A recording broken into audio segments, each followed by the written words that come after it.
قلوبنا في طلب العلم اللهم افتح لنا قلوبنا في طلب العلم وارزقنا إخلاص فيه ونشر به والعمل به حتى يأتينا اليقين. اللهم أغننا بالعلم وزينا بالحلم وأكرمنا بالتقوى وجملنا بالعافية. Amin. Dan puji panjatkan hadirat Allah Subhanahu wa taala. Ketentuan dan kasih sayang Allah Subhanahu wa taala, pada kesempatan kali kita dapat bersua sekali, sama ada yang menonton saya di live Instagram ataupun yang menonton saya di live Facebook maupun yang menonton saya di YouTube channel saya Ustaz Ilyas Ismail Official. Terima kasih banyak kerana daripada sejak awal live kita ini ramai kawan-kawan yang telah pun komen, yang telah pun view kita. Ada yang daripada masya-Allah begitu ramai, Syed Zulfadin daripada Sabah, Amirul Ashraf nasi kandang, daripada Singapura Faizal, Jurong West clear, okey, Juhaida, ni Seri Kembangan ke, okey, dan ramai sekali dah baru nak mukaddimah dah 1,700 orang dah menonton ni. Terima kasih banyaklah ya. Alhamdulillah, syukur kepada Allah. Cik Wafasan mentang-mentang topik ini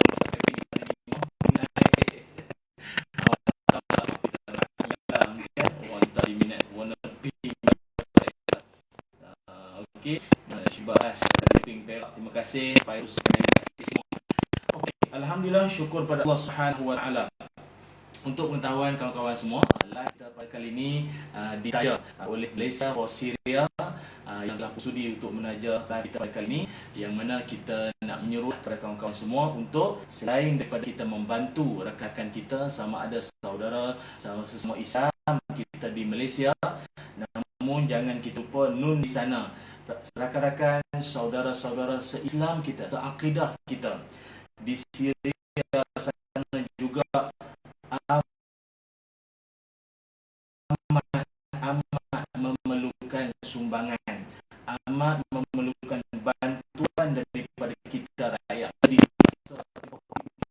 ini adalah tempoh yang lama ataupun tak nak gerak secara bebas. Sebenarnya kawan-kawan kita di sini telah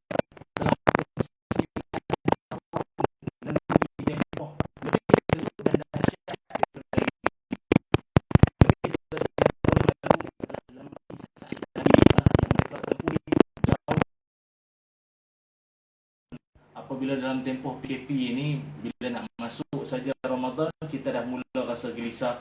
Macam manalah suasana Ramadan kita dengan tarawih, dengan ketiadaan bazar pada kali ini. Rakan-rakan mereka di Syria itu, ya Allah, jauh lebih daripada apa yang kita tempuhi pada ketika ini. Dan kalau anda rasa jemu dengan makanan yang sedia ada, mereka juga pernah lalui saat seperti ini. Makanan yang dibawa, apa yang orang bawa, yang orang sumbangkan, itu je lah yang dia orang makan. Sebab itu jom saya menyeru dengan rakan-rakan kita daripada Malaysia for Syria untuk berkongsi rezeki. Anda boleh pergi ke ruangan status saya tu, dekat status saya tu, anda boleh klik di situ untuk ketahui maklumat lanjut tentang Malaysia for Syria, dan juga anda boleh berkongsi rezeki dengan satu yang disebutkan sebagai tabung Ramadan Al-Habib, #iftar bersama untuk Syria RM100. Okey, jangan lupa sumbangan anda insya-Allah mampu membuatkan kesusahan mereka dapat diringankan rakan-rakan kita di Syria. Terima kasih kawan-kawan semua. Alhamdulillah, daripada nilai tak jauh mana juga pun ada yang menonton kita, Fahimah Salahuddin. Okey, tajuk kita pada kali ini iaitu kita akan bawakan berkenaan dengan topik wanita ni. Apa dia? Aduhai wanita. Aduhai wanita. Yang duduk dekat-dekat saya ni pun ramai wanita ni. Aduhai wanita. Yang menonton saya pagi ni pun ramai majoriti wanita ke apa ni. Mana yang lelaki-lelaki mana? Dah bangun ke masih berzikir lagi ni? Aduhai wanita. Rakan-rakan yang dirahmati Allah sekalian, Wanita adalah makhluk ciptaan Allah yang sangat indah sekali. Sehingga kan Nabi Muhammad sallallahu alaihi wasallam, Nabi sendiri bersabda, kata Nabi, ad-dunya mata'un wa khairu mata'i dunya al-mar'atu salihah. Kata Nabi, dunia itu adalah perhiasan. Nabi kata dunia itu adalah perhiasan, dan sebaik-baik perhiasan itu adalah al-mar'atus salihah. Dan sebaik-baik perhiasan itu adalah wanita yang salihah. Hadis riwayat Imam Muslim, nombor hadis 715. Sebab itu dunia ini pun merupakan keindahan. Indah bumi kita ni, sungai, laut, langit, pokok-pokok, tumbuh-tumbuhan, semua ni indah belaka semua. Tetapi kata Nabi, yang lebih indah daripada bumi ini adalah wanita. Tapi wanita yang macam mana pula? Wanita salihah. Sebab itu Imam Qurtubi dalam menghuraikan tentang maksud wanita salihah itu sendiri, petikan beliau daripada sebuah hadis Nabi juga yang lain. Nabi Muhammad sallallahu alaihi wasallam menyebutkan, kata baginda Nabi, wanita salihah itu ada 3 tanda. Ini menurut Nabi, yang disebutkan juga ataupun yang dikomentarkan juga oleh Imam Qurtubi. Tentang wanita solehah itu ada 3 tanda. Pertama, idza nazara ilaiha sarrathu. Apabila kalian para suami memandang saja dia, kalian akan rasa seronok, hati tu tenang. Tengok dia berasa hati tu tenang. Tak ada bila tengok Allah pening. Tengok rasa serabut. Kan, tak tahulah penampilan ke apa, rambut mak lampir ke apa, tak tahulah. Yang keduanya wa idza amaraha ata'athu. Bila kalian suruh, dia taat.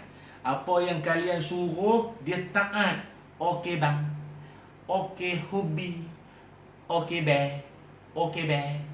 Dia okey semua.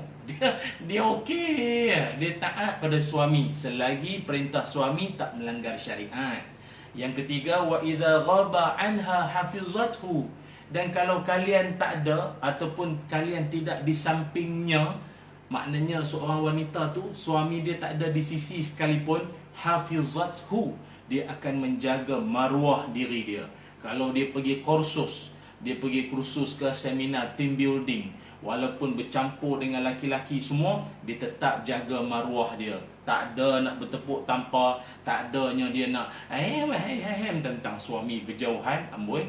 Ataupun dia duduk belajar, ataupun dalam tempoh orang panggil apa, jarak jauh pergi PJJ, belajar kan, sungguh pun dia bertemu dengan macam-macam lelaki, tetap dia jaga maruah diri dia sebagai seorang isteri kepada suaminya. Dia jaga. Itu tanda isteri ataupun wanita solehah. 3 tanda. Siapa boleh ulang balik? Cuba sebut. Pertama apa dia? Idza nazara ilaiha sarratu. Tengok, hati sejuk, hati seronok. Yang kedua, idza amaraha ata'athu. Bila suruh perintah, dia taat, dia ikut, tak ada melawan-melawan. Lagi, yang ketiga, wa idza ghaba anha hafizathu. Apabila ketiadaan kalian semua, yang suami, yang laki-laki tak ada, yang wanita tadi, isteri tadi, tetap dia menjaga maruah diri dia, kesucian nama baik suami dia. Tu bagus. Dalam hadis yang saya bacakan tadi, iaitu hadis riwayat Imam Abu Daud, nombor hadis 1664. Baik, tu wanita ini adalah makhluk Allah yang begitu indah, yang begitu cantik. Sehingga kan kalau kita tengok sejak daripada dulu lagi, kawan-kawan yang saya muliakan, kalau anda perasanlah, daripada dulu lagi orang ni memuji-muji wanita. Orang ini menghargai kewanitaan ataupun keindahan kewujudan perempuan wanita ni, sehingga kan diungkapkan dalam bentuk lagu-lagu yang macam-macam. Yang kita pun pernah dengar lagu-lagu ni semua. Sejak daripada tahun 1964 lagi ada lagu judul Suzana, nyanyian M. Osman. Tahun 1966 ada lagu Oh Fatimah, nyanyian A. Ramli. Tahun 1988 ada lagu Taman Rashidah Utama, nyanyian kumpulan Wings. Tahun 1984 ada lagu Azura, Jamal Abdillah nyanyiannya. tahun 1989 Isabella, itu nyanyian kumpulan Search. Tahun 1997 ada lagu Ghazal untuk Rabiah, Jamal Abdillah duet dengan M Nasir. Tahun 2005 ada Aduh Saleha, nyanyian Mawi. Banyak sangat. Sekali lagi dah macam carta lagu pula saya pagi-pagi ni. Ustaz nak ceramah ke carta lagu ni? dah nak bagi tahu begitu banyak sekali lagu-lagu yang memuji-muji, yang menyebut-nyebut tentang perempuan, wanita ni semualah. Kan? Jangan sambung pula yang saya nyanyi tadi tu. Itu nak bagi tahu saja. Sebab itu kawan-kawan yang dirahmati Allah sekalian, wanita adalah kurniaan ciptaan terindah daripada Allah Subhanahu Wa Taala. Sehingga kan perempuan ini peranannya tu sendiri sangat banyak.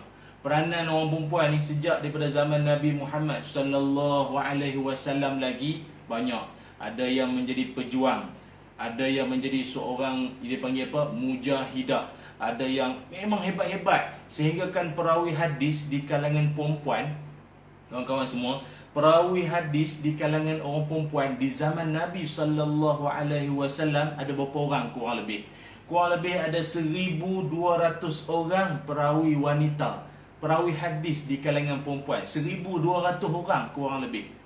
Dan salah seorangnya yang kita kata tok guru lah kepada semua wanita-wanita ini semua, termasuklah juga Sayyidatina Aisyah radhiyallahu anha, Ummul Mukminin, isteri Nabi, iaitu dia punya periwayatan hadis yang diriwayatkan oleh Sayyidatina Aisyah iaitu sejumlah 2,210 hadis. Subhanallah, hebat sungguh sebab dia kan hidup di samping Nabi, rapat dengan Nabi, akrab dengan Nabi. Segala yang Nabi ungkap memang dihafal, diingat semualah. Wanita yang cerdik, wanita yang cerdas. Sebab itu rakan-rakan wanita-wanita di luar sana maupun laki-laki yang menonton ketika ini, orang perempuan ni banyak kelebihan dalam hidup dia. Banyak kelebihan jadi orang perempuan ni. Tu yang pakat nak jadi perempuan pula tu tak tahu pasal apa. Sibuk nak jadi perempuan. Jadi yang dah memang sedia kala perempuan tu bersyukurlah. Ramai orang nak jadi perempuan sekarang ni. Tak faham tak apa. Kan, apa kelebihan orang perempuan ni? Banyak. Kelebihan wanita itu sangatlah banyak. Iaitu pertama sekali, wanita ini adalah golongan yang Allah Subhanahu Wa Taala angkat sebagai golongan yang Allah namakan surah dalam Quran. Dalam Quran ada 114 surah, dan ada satu surah itu Allah sebut sebagai ataupun baginda Nabi sallallahu alaihi wasallam sendiri sebutkan sebagai surah An-Nisa. Surah An-Nisa iaitu dalam turutan dalam Quran surah yang keempat, ada 176 ayat. Surah An-Nisa ataupun surah perempuan, surah wanita. Surah Ar-Rijal tak ada, surah Rijal tak ada, laki-laki tak ada. Yang kedua, orang perempuan juga hebat kerana apa? Dahlah ada surah wanita. Dalam Quran juga ada surah nama wanita, nama orang perempuan, nama wanita. Nama apa? Maryam. Surah Maryam, iaitu surah yang ke-19, ada 40, ada kurang lebih ada 98 ayat. Jadi Kak Iyam kat luar tu beruntunglah nama kalian ada sebagai nama surah dalam Quran. Kak Iyam, jiran saya Kak Iyam.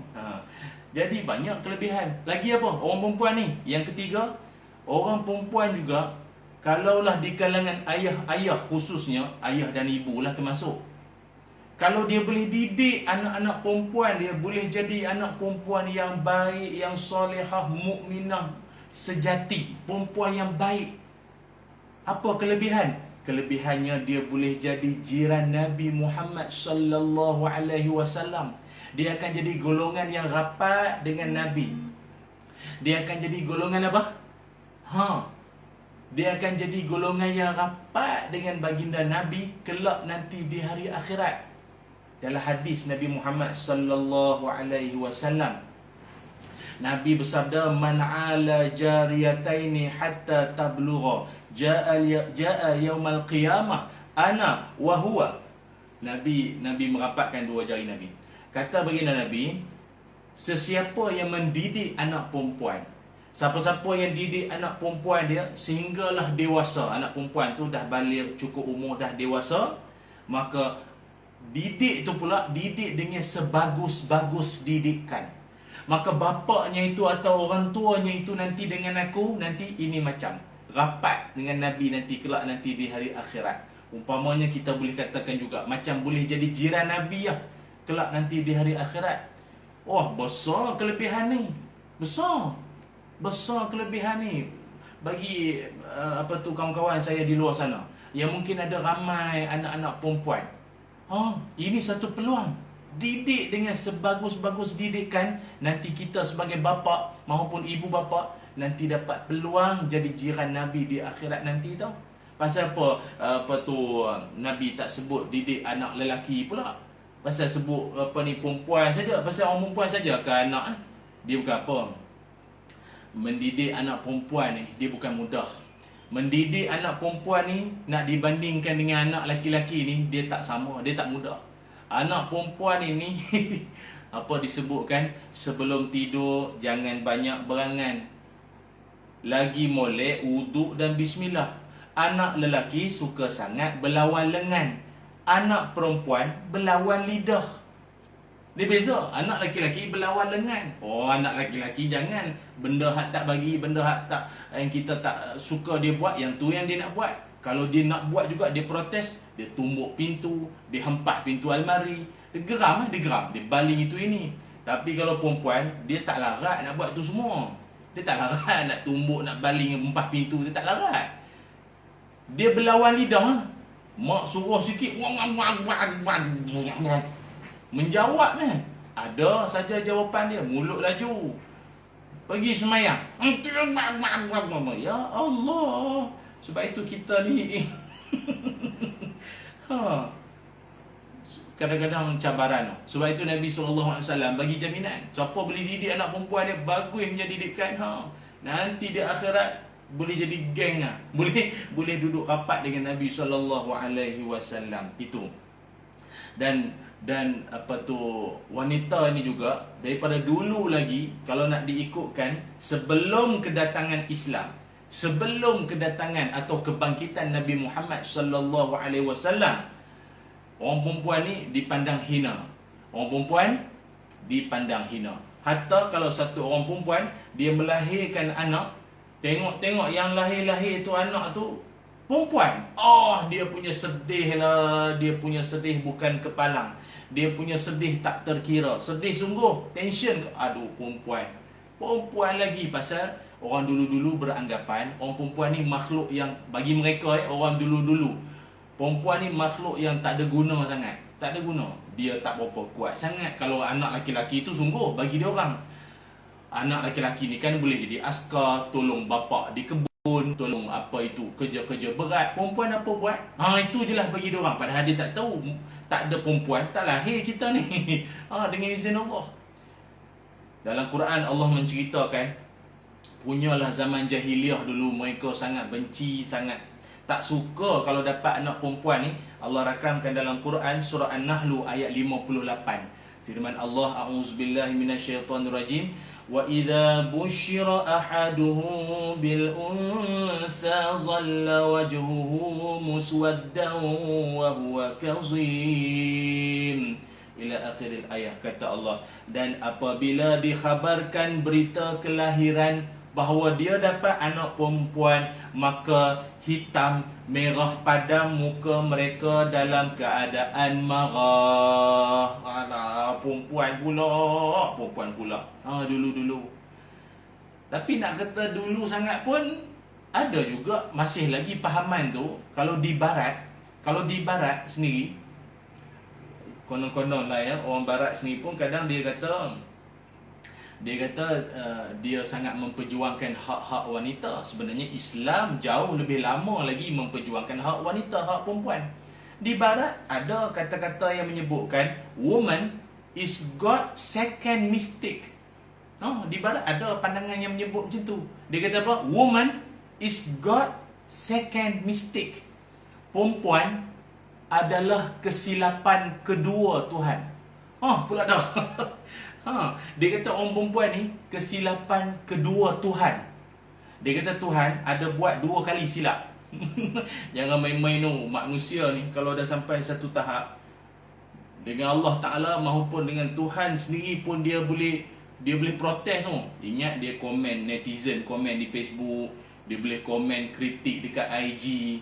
Itu ya, kritik komen-komen dekat ruang komen dekat YouTube tu. Dah Allah Ta'ala, Tuhan sendiri pun dia komen, dia komplain. Dia kata Tuhan ada buat 2 silap.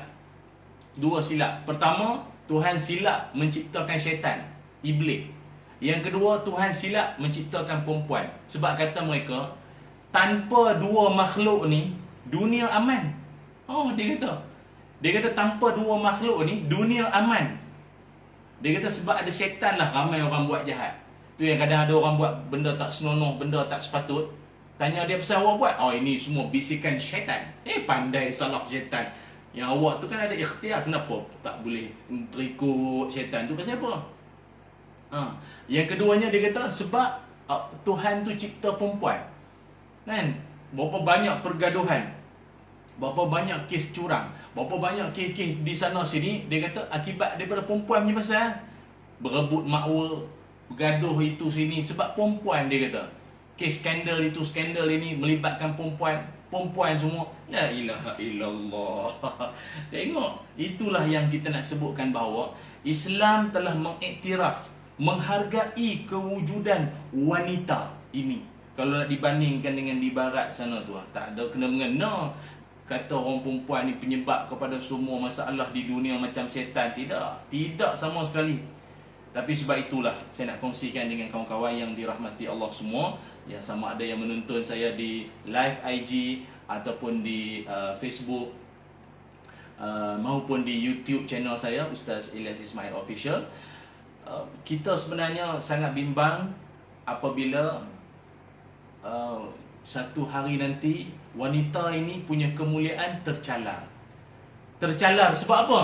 Sebab dia semakin hilang agama daripada jiwa dia. Agama di jiwa dia makin lama makin hilang. Makin lama makin hilang. Sebab apa saya kata agama makin hilang daripada jiwa dia? Sebab faktor agama inilah yang menyebabkan orang perempuan dimuliakan Allah Ta'ala, dimuliakan, dihormati, disanjung tinggi kerana agama. Kalau tanpa agama, musnah. Tanpa agama, buruk, jatuh nilai. Tanpa agama, manusia binasa. Tanpa agama, manusia binasa. Termasuk orang perempuan tanpa agama. Sebab itu dalam soal pemilihan isteri sekalipun, ni yang bujang-bujang cerita ni kan. Kalau nak cari isteri sekalipun, selain daripada kriteria yang termasuklah kecantikannya, keturunannya, hartanya, tapi Nabi juga tegaskan soal agamanya. Carilah yang beragama. Sebab apa cari yang agama ni apa? Kelebihan dia, fazfar bizatid-din taribat yadak. Nabi kata, pilihlah perempuan yang beragama, yang ada agama dalam jiwa dia. Sebab nescaya beruntunglah kalian. Kalian yang laki-laki ni, bila dapat wanita yang ada agama dalam jiwa dia, untung. Nabi sebut untung, betuah. Hadis riwayat Imam Bukhari, nombor hadis 4802, hadis sahih. Cuma yang orang tertanya-tanya lah, yang dikatakan untung tu untung yang macam mana? Untung cik oi. Kalau dapat isteri solehah, isteri yang ada agama dalam jiwa dia, untung yang macam mana? Pertama, dia akan jadi seorang yang menasihat, mengingat, menegur suami. Pasal dia ada agama dalam jiwa dia. Suami dia lewat subuh, dia kejut, dia gerakkan. Suami dia cakap benda yang bukan-bukan, dia tegur, dia nasihatkan, dia peringatkan. Bukan dia layankan, dia peringatkan. Tu wanita yang ada agama tu. Lagi apa? Dia juga mudah dengar nasihat. Apa kita pesan dia dengar, apa kita nasihat dia ikut. Yang ketiga, kalau kita lemah jiwa sekalipun, dan kalau dia sendiri pun lemah jiwa dia, dia cepat-cepat ingat pada Allah. Tak adalah sikit-sikit nak update Facebook, feeling annoyed, tension lah hari ni, buat kek tak jadi, Bihun masin. Semua nak cerita Facebook.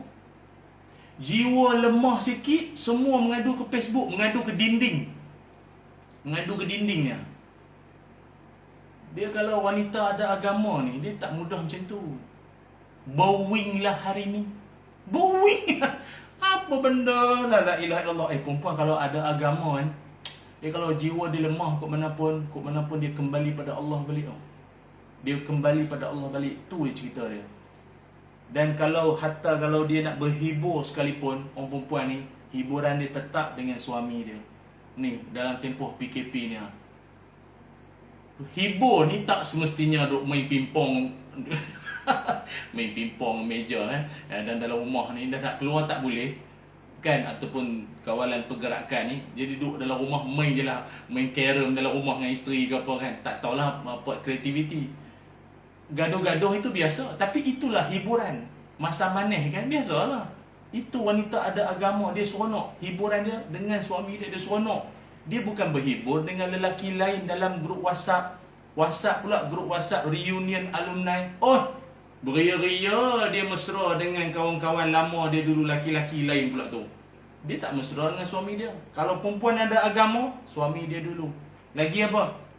Hatta kalau dia didik anak-anak kita, hati kita tenang. Pasal kalau dia isteri yang ada agama, insya-Allah dia didik anak-anak kita, zuriat kita pun dengan agama. Dengan agama. Mai sini, mama pakaikan kopiah. Bagus, anak mama nak solat dah. Mai sini, Umi pakaikan telekung. Bagus, anak Umi ni dah pandai semayang. Nampak? Diingatkan anak pun dengan agama. Sebab tu Nabi sebut tadi apa? Fazfar bizatid.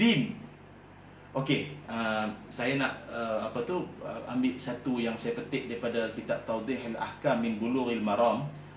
Maksud fazfar di sini juga membawa maksud berlumba-lumba, berusaha, bersungguh-sungguh kalian dapatkan. Fazfar tu maknanya kena bukan ambil lah mana yang ada, ikut dan je lah, mana saya jumpa saya ambil je. Tak boleh. Pilih, berlumba, usaha cari, dapatkan wanita yang ada agama ni. Tu maksud fazfar di situ. Sebab dia semakin lama semakin kurang. Sehingga kan pakar matematik Islam, ulama matematik Islam Al-Khawarizmi sendiri menyebutkan, dia sendiri kata apa? Dia kata orang perempuan kalau dia dah nama pakar matematik, dia menilai apa pun dengan matematik lah, matematik punya kiraan. Tengok dia kata matematik wanita solehah. Dia kata kalau perempuan yang bagus, perempuan yang baik, kalau dia ada agama, beriman, solehah, taat pada Allah, ingat Tuhan apa sekalipun, susah senang, maka aku bagi pada dia satu markah. Satu. Kalau dia ada agama dalam jiwa dia, markah satu. Dalam dia ada agama, dalam masa yang sama juga dia seorang perempuan yang kaya, banyak fulus. You know fulus? Ya, dia banyak duit. Tambah kosong sebelah dia. Bila dah ada satu, ada kosong sebelah dia, jadi berapa? 10 markah. Dahlah dia ada agama, dia kaya, lepas tu dia cantik. Cun. Wow, awesome, marvelous. Muka cantik, hidung mancung, tembam sikit. Maka tambah lagi kosong di sebelahnya. 1, 0, 0. Jadi berapa dah? 100. Dahlah dia ada agama, lepas tu dia cantik, dia kaya, lepas tu dia ni pula seorang yang ada ilmu, cerdik, belajar pandai. Universiti dulu bukan 4 flat, 4.1 flat. Terlajak pandai. Tambah lagi kosong sebelah lagi tu, hujung tu. Dah jadi berapa? Berapa? Jadi berapa? Komen lah sikit dekat ruang komen tu. Jadi berapa? 1000. 1000. 1, 0, 0, 0. Tapi kata Al-Khawarizmi, kalau dia tak ada agama, buang nombor 1, maka jadi berapa? 0, 0, 0. Kekayaanmu tak ada nilai, kecantikanmu tak ada nilai, hartamu tak ada nilai, ilmu bijak cerdikmu pun tanpa agama tak ada nilai tu yang diungkapkan oleh Al-Khawarizmi, yang saya rasa sangat apa orang panggil apa membekas di jiwa kita lah. Kalau orang yang wanita yang tak ada agama dalam hati, dalam jiwa dia, maka itulah yang sangat kita bimbangkan. Rakan-rakan yang dirahmati Allah sekalian, sebab itu saya nak ucapkan terima kasih sekali lagi kepada semua yang menonton saya pada ketika ini sampailah ke saat ini. Sangat ramailah, dah hampir 5,000 lebih yang menonton saya pada ketika ini. Kalau line ada sangkut-sangkut ke apa, mohon bagi tahu ya, mohon bagi tahu supaya saya dapat memastikan konten ataupun isi yang saya sampaikan ini insya-Allah benar-benar dapat sampai dengan jelas kepada kawan-kawan semua. Okey. Baik. Tapi ada satu yang membuatkan kita rasa bimbang, satu lagi perkara. Apa dia? Iaitu apabila golongan wanita semakin hilang dia punya, orang panggil apa? Allahumma salli ala Muhammad. Semakin hilang dia punya rasa malu. Bila rasa malu tu, dia sebab malu ni merupakan suatu perhiasan. Perhiasan orang beriman juga adalah sifat apa? Sifat malu. Kalau tak ada sifat malu, maka seseorang itu akan rosak binasa dia punya maruah dirinya tu sendiri. Dalam sebuah hadis Nabi SAW, Nabi ada menyebutkan al-haya'u la ya'ti illa bi khair. Nabi kata malu itu boleh membawa kebaikan. Malu ini boleh membawa kebaikan. Malu boleh membawa kebaikan, sesuatu yang baik kepada diri orang tu sendiri dan orang lain. Tapi hari ini kita tengok tak tahulah macam mana. Agaknya disebabkan makin hilang rasa malu kot. Makin hilang dah rasa malu, bila perasaan jiwa yang apa tu orang panggil apa, malu tu dah makin tak ada, maka jadilah macam-macam fenomena, suasana, trend-trend yang tak senonoh, yang songsang, yang mengarut macam-macam pada hari ini. Apa dia di antaranya? Iaitu pertama sekali kita tengok dengan trend fashion pemakaian baju pada hari ini. Ada yang trend baju, adalah dulu ada sekali tu saya perhatikan, ada pun, bukanlah saya pergi tengok, tapi dah kita duduk dalam suasana ni kan, kita tak menafikan memang ada jenis macam tu. Iaitu pakai baju jenis nampak ketiak. Ya Allah, pakai baju nampak ketiak pula dah, nampak ketiak. Ada. Padahal pakai baju nampak ketiak ni satu benda yang memalukan. Lembu sendiri tak pernah tunjuk ketiak dia pada kita, tak pernah. Lembu tuan-tuan kalau tengok, kita tak pernah nampak pun lembu tu diangkat, ketiak tak pernah. Kecuali bila ditumbang untuk haiwan, untuk apa, korban nanti barulah nampak ketiaknya tu. Kan? Lembu tu sendiri. Ni ada orang pakai, ya Allah memalukan. Yang kedua, ada orang kadang dia elok-elok dah pakai tudung. Dia pakai tudung elok dah. Pakai tudung berhijab elok dah. Tapi ya Allah, nampak pula dadanya. Pakai tudung tapi nampak dada pula. Macam mana ni? Padahal Allah Subhanahu Wa Taala mengingatkan dalam Quran sendiri bahawa pakai tudung mahupun menutup aurat ini sendiri Allah rakamkan dalam surah Al-Ahzab. Dalam surah Al-Ahzab Allah Taala ada menyebutkan ayat yang ke-59. Firman Allah Taala, a'udzubillahi minasyaitonirrajim. Ya ayyuhan nabiyyu qul li azwajika wa banatika wa nisa'il mu'minina yudnina 'alayhinna min jalabihin. Zalika adna an yu'rafna fala yu'zain wa kana Allahu ghafurar rahima. Sadaqallahul azim. Allah Ta'ala berfirman, kata Allah, wahai Nabi, suruhlah isteri-isterimu dan anak-anak perempuanmu serta perempuan-perempuan yang beriman supaya labuhkan pakaiannya bagi menutup seluruh tubuhnya semasa mereka keluar. Cara yang macam tu, melabuhkan pakaian tutup aurat ini semua lebih sesuai untuk mereka dikenal sebagai perempuan yang baik-baik. Dan dengan itu mereka tidak diganggu. Ingatlah Allah Maha Pengampun lagi Maha Mengasihani. Sadaqallahul Azim. Sebab itu kawan-kawan yang dimuliakan, daripada ayat tadi Allah Ta'ala mengingatkan supaya pakai tudung elok, tapi tudung mesti tutup dada, mesti labuh tutup. Ini kadang-kadang dia dah tutup atas, bawah terdedah, menampakkan dada. Ini tak betul. Tak betul. Sebab itu diungkapkan yang disebutkan oleh Dr. Syekh Wahbah Zuhaili dalam tafsir Al-Wajiz. Beliau menyebutkan daripada tafsir ayat ini, maksudnya ini perintah Allah supaya labuhkan tudung, selain daripada tutup kepala, tutup labuh kepada bahagian dada.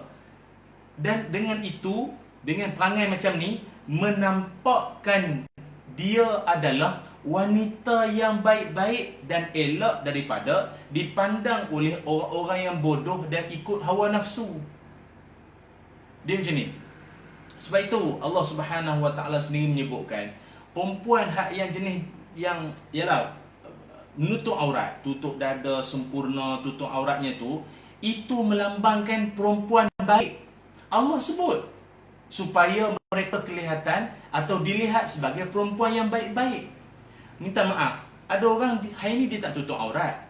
Bila dia tak tutup aurat, dia kata walaupun I tak tutup aurat, tapi I baik. Walaupun saya tak pakai tudung, tak tutup aurat, tapi saya baik. Minta maaf ke? Minta maaf sangat-sangat. Allah Ta'ala kata, kalau tutup aurat, tu tanda perempuan baik. Kalau tutup aurat, Allah kata, tu tanda perempuan baik. Jadi macam mana ni? Macam mana dengan golongan yang mengatakan bahawa walaupun saya tak tutup aurat, tapi saya baik, tu acana tu? Macam mana tu? Kan? Sebab itu saya menyerulah kepada pereka-pereka fashion, tolonglah, janganlah fikir soal untung semata-mata. Buat busana muslimah, buat tudung ke apa pun, sekarang ni saya tengok dah macam-macam dah. Tapi tolonglah patuh syariah. Labuh aurat tu. Aurat, jangan hanya fikir cantik saja. Jangan fikir hanya soal nak untung, nak dapatkan trending, dia punya tudung paling orang minat, tapi dada nampak. Tak boleh macam tu. Mesti sempurna tutup auratnya itu. Wahai pereka-pereka fashion, sebab kita hidup di dunia ni hanya sementara. Nanti di akhirat Allah Ta'ala tanya. Saya takut bukan akhirat saja, masuk bawah kubur nanti takut dah kena hentam dah. Kerana kita punya rekaan kita tu, berapa banyak perempuan yang tak menutup aurat dengan sempurna. Jadi saya minta tolong sangat-sangat lah. Bukan apa, bantu. Kita kena saling bantu-membantu ni sekarang ni. Kadang-kadang ada orang perempuan, ada jenis-jenis mulut-mulut, dia cakap, alah kalau kami pakai nampak itu, nampak ini pun tak payahlah tengok. Yang orang lelaki tu, tengok buat apa? Tak, sekarang ni bukan cerita tengok tak tengok. Ceritanya lumrah, fitrah kejadian orang lelaki-lelaki di mata dia perempuan. Fitrah kejadian perempuan yang cantik di mata perempuan emas. Boleh tak kita nak cakap dengan perempuan? Okey, sekarang ni kalau lalu pergi tepi kedai emas, jangan tengok. Jangan duk tengok sikit pun berlian ke emas cantik, jangan duk tengok. Gelang-gelang rantai, jangan duk tengok. Boleh cakap macam tu? Oh, tak boleh lah, naklah tengok harga dia berapa sekarang, design tu. Macam itulah kami lelaki-lelaki. Kami lelaki-lelaki sendiri pun lelaki-lelaki yang normal ni, yang original, bukan spicy, yang original ni, di mata kami yang cantik, yang indah itu perempuan. Sebab itu Allah suruh ghaddul basar, tundukkan pandangan, kawal pandanganmu. Jadi kami laki-laki Allah suruh tundukkan pandangan, orang perempuan pula labuhkan pakaiannya itu, tutup auratnya itu. Kan ada kerjasama di situ. Apa yang penting? Kerjasama. Tolong menolonglah. Sebab ada satu kajian disebutkan orang laki-laki ni tu tengah cakap ni, orang laki-laki dalam tempoh sehari dia berfikir tentang seksual 19 kali dalam sehari. Sehari. Tambah tak buat apa, duduk di rumah saja, tak tahulah berapa kali. Laki-laki, satu hari 19 kali dia fikir tentang seksual. Tambahan pula kalau tengok perempuan tak tutup aurat pun lagilah. Orang perempuan, dia fikir tentang seksual satu hari 10 kali. 10 kali. Ini kajian dibuat. Sebab itu, cantik kan Islam suruh orang perempuan tutup aurat, laki-laki tundukkan pandangan, sejahtera hidup. Sejahtera hidup kita. Tolong kena ada sifat malu. Yang ketiga, yang lebih menyayat hati lagi, ada pula jenis perempuan-perempuan bergedik-gedik dekat media sosial lah, TikTok bagai semua. Ada bergedik-gedik. Yang lebih teruk, ini ada anjuran-anjuran daripada barat lah ni. Anjuran apa? Be yourself. Be yourself. Tunjukkan dirimu. Tak payah nak berlakon-berlakon. Tunjukkan dirimu yang sebenar. Engkau kan seorang wanita yang apa? Apa orang panggil apa? Hanky-panky. Aku tunjukkan. Kau tak payahlah nak Astaghfirullahalazim, Astaghfirullahalazim. Tak payah. Tunjukkan. Astaghfirullah. Ngarut. Bila ada seruan-seruan yang songsang macam tu yang ramai yang jadi mengarut tu. Bergedik-gedik lah, ya Allah. Nak jual baju tu jual je lah. Tak payah sampai gedik, faham tak? Saya tak payahlah nak. Tak sedap pula isu perempuan ni. Dia sedap ustazah kalau nak tegur-tegur lebih-lebih ni. Kita lelaki-lelaki ni boleh pesan macam tu. Tolonglah. Nabi Muhammad SAW, Nabi sebut apa? Idza lam tastahi fasna' ma syi'ta. Bila dah tak ada, bila kalian dah tak malu lagi, maka buatlah apa suka. Bukanlah Nabi suruh buatlah apa yang kau suka. Artinya, bila dah tak ada malu, maka kita ataupun satu orang tu akan jadi bebas nak buat apa pun. Nak melompat-lompat dalam YouTube, nak bergedik dekat Instagram, dekat IG story ke. Kan, dulu-dulu ingat lagi. Lagu apa tu dulu? Aku belum mandi, tak tuntuang. Dah, hang tak mandi pun nak bagi tahu orang. Mana you punya malu? Dengan bedak sejuk di pipi tu cerita dulu lah. Tak tahu dia dah ke mana dah sekarang ni. Lepas tu ada budaya macam-macam lah. Saya pun kan nanti kawan-kawan kata ustaz ni beletir lah pagi-pagi. Patut line sangkut tadi ni. Tak, saya bukan apa. Sebab kita semua ingin kembali berkampung di syurga. Sebab itu tajuk nasihat ini sangat penting untuk saya kongsikan. Kawan-kawan yang dirahmati Allah sekalian, sebab itulah juga live yang kita laksanakan pada pagi ini yang dibawakan oleh Malaysia for Syria. Kita nak sebutkan kawan-kawan, moga-moga janganlah jadi wanita-wanita yang hilang maruah diri dia. Dan saya kira paling penting juga, jom wanita sekalian lihat, renung dalam Quran surah Mumtahanah ayat yang ke-12. Allah Subhanahu wa taala ada menyebutkan ada beberapa nasihat untuk orang perempuan. Pegang ini, kemas. Pegang ini sekuat-kuatnya. Pegang apa ni? 6 perkara. 6 perkara untuk memelihara diri dari terjebak jadi wanita yang jahat, wanita yang dibenci Tuhan dan dibenci oleh Nabi Muhammad sallallahu alaihi wasallam. Ayatnya kawan-kawan boleh baca sendiri, tapi saya sebut surah Mumtahanah ayat yang ke-12. Antara pesan yang Allah Ta'ala rakamkan dalam ayat tersebut, firman Allah Subhanahu wa Ta'ala, Allah mengingatkan supaya pertama sekali orang perempuan, ingat, orang perempuan dengar, pertama sekali jangan melakukan perkara syirik. Jangan mempersekutukan Allah Subhanahu wa Ta'ala. Jangan terlibat dengan benda-benda syirik. Marah, geram, benci, meluat dengan suami sekalipun, janganlah sampai buat nasi-nasi yang tak senonoh, nasi apa benda tu. Jangan nak menundukkan ilmu penunduk suami apa. Jangan duk amal benda syirik. Jangan. Dah banyak dah kawan-kawan saya duk cerita, perempuan-perempuan, isteri yang duk buat mengamal benda syirik, nak tundukkan suami dia. Suami dia sampai tahap jadi, maaf lah ya, orang panggil apa, jadi bodoh kan, jadi sengap macam tu kan. Sampai satu tahap isteri tu dah bertobat, dah kembali ke pakai jalan, tak nak buat lagi benda tu.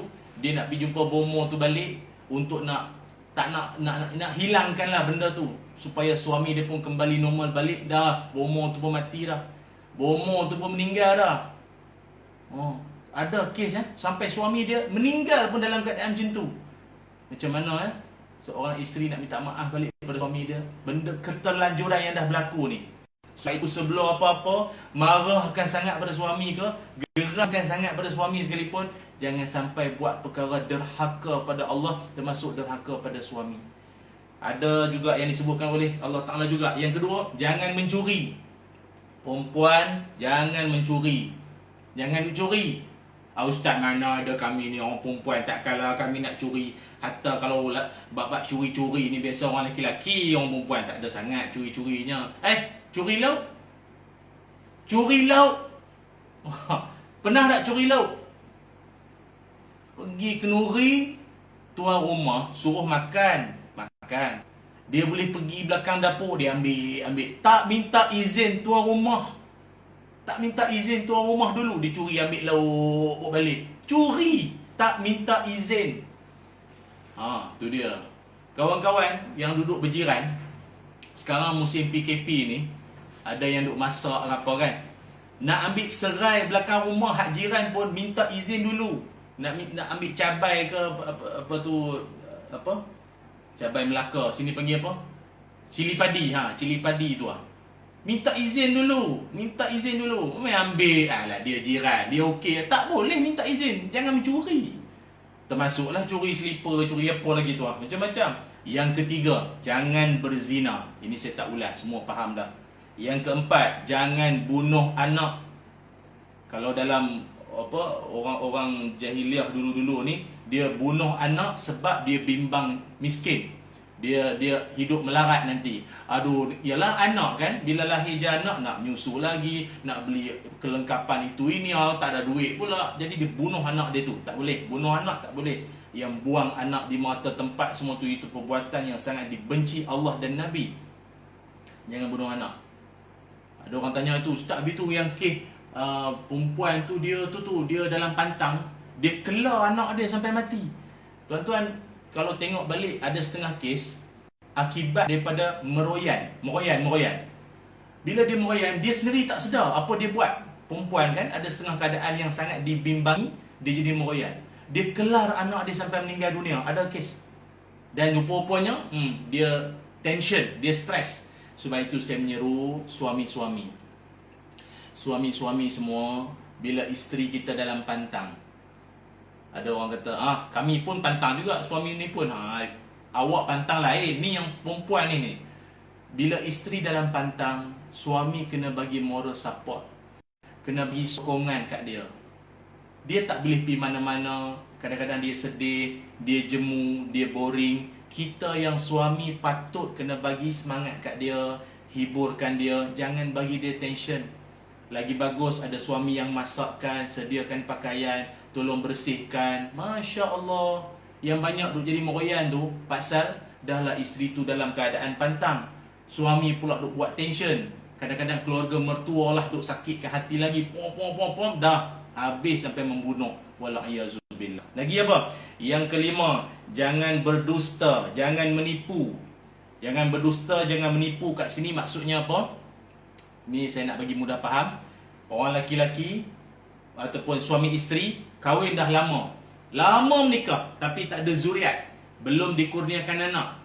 Tiba-tiba perempuan tu entah macam mana pergi check pregnancy test, naik 2 jalur. Maknanya positif lah mengandung. Kalau coronavirus kita minta negatif, tapi mengandung positif. Positif. Tapi lahir beranak nanti anak muka negro. Pasal apa ni? Anak muka negro pasal apa? Kan? Suami handsome, gebu, anak negro pasal apa ni? Rupanya dia dah buat benda tak senonoh dengan jantan lain. Tu menipu lah. Lalu dia kata, abang ni anak kita apa? Anak orang lain. Dia punya baby tu daripada penih laki-laki lain. Menipu lah tu. Jangan buat macam tu. Walaupun dah memang ada peristiwa itu, namun na'udzubillah, minta jauhlah. Jangan terjebak keluarga kita maupun kawan-kawan teman kita. Dan yang keenam, yang terakhir daripada saya pada kali ini, yang keenam, yang terakhir, jangan derhaka kepada Nabi Muhammad sallallahu alaihi wasallam. Jangan adik semua, jangan derhaka kepada Nabi Muhammad sallallahu alaihi wasallam. Maknanya apa? Segala yang disuruh Nabi, segala yang diperintah Nabi, segala yang dilarang Nabi, tolong pegang elok-elok. Ada orang perempuan solat dia jaga, bagus semayang, tapi dengan suami menyakitkan hati. Ada orang perempuan bersedekah, bagus, Quran tak pernah tinggal, kan? Tak pernah tinggal. Tapi dia ada masalah dengan hal-hal yang lain. Tak boleh macam tu, tak boleh. Dengan jiran gaduh. Asal dalam grup WhatsApp taman, grup WhatsApp section, bergaduh sedia dalam grup WhatsApp tu. Jangan main-main. Nabi pernah cerita, ada perempuan yang dia ni kuat semayang malam, kuat bersedekah, tapi suka sakitkan hati jiran. Akhirnya ke neraka. Perempuan tu di neraka. Perempuan tu mulut suka sakitkan hati jiran. Jangan. Kena ingat tu. Kadang dalam kesibukan, gairah kita nak buat benda baik, kita juga terbuat benda dosa, mungkar yang Allah Ta'ala benci, Allah Ta'ala tidak suka. Jadi cukup sekadar ini saja dahulu. Terima kasih banyak atas perhatian kawan-kawan semua yang sangat ramai menonton pada pagi ini. Mudah-mudahan insya-Allah esok insya-Allah saya akan bersiaran lagi live di Facebook, dan harapan saya moga anda dapat terus untuk menonton saya pagi esok. Yang menarik, pagi esok kita akan kongsi tentang tajuk bahaya munafik. Tu dia, munafik-munafik ni kita takut ni, bimbang kalau ada di sekeliling kita ni bab-bab munafik ni. Bahaya munafik, esok jam 7 pagi live Facebook dan live Instagram, dan juga boleh menonton saya di YouTube channel saya Ustaz Ilyas Ismail Official. Terima kasih sekali lagi. Saya rakamkan juga kepada Malaysia for Syria, dan saya jemput untuk anda tekan di ruangan status tu untuk macam mana anda nak menyumbang, nak bersedekah, membantu rakan-rakan kita, saudara se-Islam kita, seakidah kita di Syria sana yang lebih teruk lagi pahit getir, dan kita panggil pengorbanan yang mereka lalui, kesusahan, kepayahan yang mereka lalui di sana. Dengan kita menyumbang, berkongsi rezeki dengan tabung Ramadan Al-Habib, #iftar bersama untuk Syria RM100. InsyaAllah moga sumbangan anda mampu untuk menceriakan hari mereka sebagaimana kita mampu dan makan dengan sedap hari ini. Begitulah juga rakan-rakan kita, saudara-saudara kita juga di Syria sana. Semoga ada rezeki. Kita jumpa lagi. Doa moga kita dapat bertemu dengan Ramadan insyaAllah. Bismillahirrahmanirrahim. Allahumma salli ala sayyidina Muhammad wa ala ali sayyidina Muhammad. Allahumma inna nas'aluka ilman nafi'a wa rizqan tayyiba wa amalan mutaqabbala. Allahumma aghnina bil ilmi wa zayyinna bil hilmi wa akrimna bit taqwa wa jammilna bil afiyah. Ya Allah, kurniakan kami ilmu yang bermanfaat, rezeki yang baik dan amalan yang diterima. Kurniakan kami dalam kehidupan kami wanita-wanita yang salih. Jadikan isteri kami penyejuk di mata, penenang di hati kami. Anak-anak perempuan kami juga demikian Allah. Dan juga seluruh wanita, jadikan mereka di kalangan ahli syurga-Mu jua, dan kami semua dapat kembali berkampung di dalam syurga nanti ya Allah ya Zal Jalali wal Ikram. Wa sallallahu ala sayyidina Muhammad walhamdulillahi rabbil alamin. Terima kasih semua. Assalamualaikum warahmatullahi wabarakatuh.